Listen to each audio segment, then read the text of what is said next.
The seed sowing, जो बीज आप बोते हैं, उसके बारे में मैं आपको बताना चाहूंगा। हम खोलेंगे दूसरा कुरिन्थिया, 2 Corinthians चैप्टर 9 वर्स 6 और 7 को। दूसरा कुरिन्थिया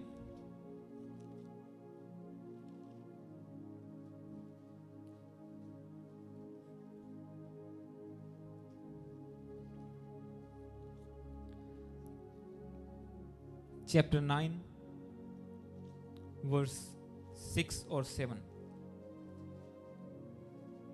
दूसरा कुरिन्थिया 6 और 7 ਅਸੀਂ पढ़ांगे। और इसके पढ़ने से पहले मैं आपको ये बताऊं कि जो वचन है हमारा द सीड सोइंग, जो बीजों को हम बोते हैं, तो मैं आपको, बहुत लंबा वचन हो गया था जब प्रभु यीशु मसीह ने रेवलेशन दी पवित्र आत्मा ने, पर मैं आपको कुछ हिंट पॉइंट्स बताऊंगा उसके।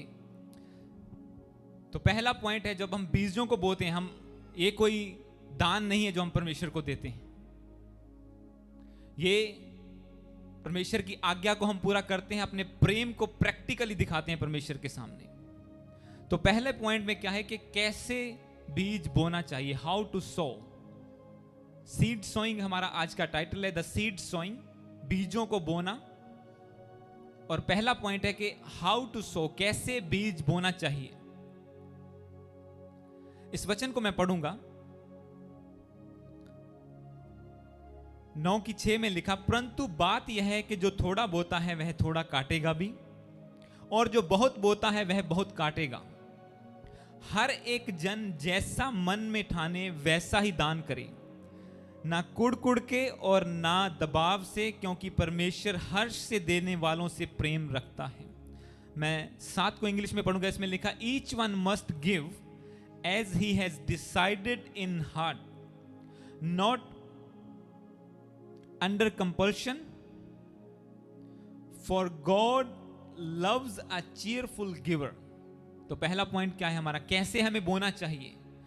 हमें खुश दिल से, अगर हम हिंदी में बोले या पंजाबी से बोलिए, दिल तो खुश दिल रख के। इसमें लिखा है कि प्रेशर के अंडर नहीं बोना, कि हमें कहा गया है, बाइबल में आज्ञा मिली है तो हमें देना ही देना है। पहले 7 बार कुड़ लो यार, उन टाइथ भी देना पैना, और फिर बो दो, तो उसका वचन कहता है कोई फायदा नहीं है। Because God loves cheerful givers. परमेश्वर जो दिल से, जो खुशी से, आनंद से बोते हैं, उनसे परमेश्वर प्रेम करता है। परमेश्वर के सामने मकबूल यानी कि एक्सेप्टेबल सीड कौन सा है, जो आपने हाथों से कमाया हो, आपकी मेहनत की कमाई हो, और जो आप दिल से बोएं कि परमेश्वर, मैं दिल से तुझे प्रेम करता हूं, क्योंकि बाइबल कहती है जहां तेरा धन है वहां तेरा मन है। तो अपने मन को परमेश्वर से और जोड़ने के लिए अपने धन को सरेंडर करना, समर्पित करना परमेश्वर के सामने, कि प्रभु मेरा मन और तेरी ओर लग जाए। जब एक बंदा इन्वेस्टमेंट करता है एक बिजनेस में या कहीं भी, तो हमेशा वही सोचता है, मैं कैसे इसको ग्रो करूं, कैसे मेरे शेयर्स अप जाएंगे, जो अगर वो पार्टनर हैं तो कैसे मेरा बिजनेस बढ़ेगा, कैसे मैं और क्लाइंट्स को लेके आऊं, कैसे मैं अपने जो डिपॉजिट है उसको बढ़ाऊं आगे। मतलब उसका मन उस चीजों की ओर सोचता रहता है। और इसी तरह से जब आप बोते हैं तो आपका मन परमेश्वर की ओर और लगता जाता है। आपको पता है मैंने बोया है, ये वेस्ट हो जाएगा। अगर आज मैंने पाप कर लिया तो ये मेरा बोया भी किसी काम नहीं आएगा, क्योंकि बहुत से लोग को मैंने देखा है प्रैक्टिकली। अगर मैं आज आपको कुछ एग्जांपल्स भी शेयर करूंगा। अगर आज मैं खड़ा हूं तो ये बहुत ज्यादा, काफी मैंने डिसीजन लिए, स्ट्रॉन्ग जो इम्पॉसिबल थे वो लिए, पर उसने मेरी हेल्प की कि मैं परमेश्वर में स्टैंड ले सकूं। जब पीछे मुड़ के देखें, यार मैंने इतना बोया था, आज मैंने अगर पाप कर लिया या सेवा छोड़ दी तो वो सब वेस्ट हो जाएगा, वो कोई फायदा नहीं है। इसीलिए जब आप दिल से देते हैं, परमेश्वर इसे एक्सेप्ट करता है। जब इसे एक्सेप्ट करता है तो आपका मन परमेश्वर की और लग जाता है। तो सबसे पहले पॉइंट हमारा क्या है कि हमें जब देना है परमेश्वर को, जो कुछ बोना है, तो हमें खुश दिल से बोना चाहिए। मैं इन पॉइंट्स को थोड़ा जल्दी कवर करूंगा ताकि मैं जो मेन हमारा है उसके ऊपर पहुंच सकूं। थर्ड पर 3 पॉइंट आज हम देखेंगे। पहला कि हमें कैसे बोना चाहिए, हमें खुश दिल से बोना चाहिए। इससे रिलेटेड मैं एक और वचन को पढ़ूंगा, मत्ती की किताब उसका 6, book of Matthew, gospel of Matthew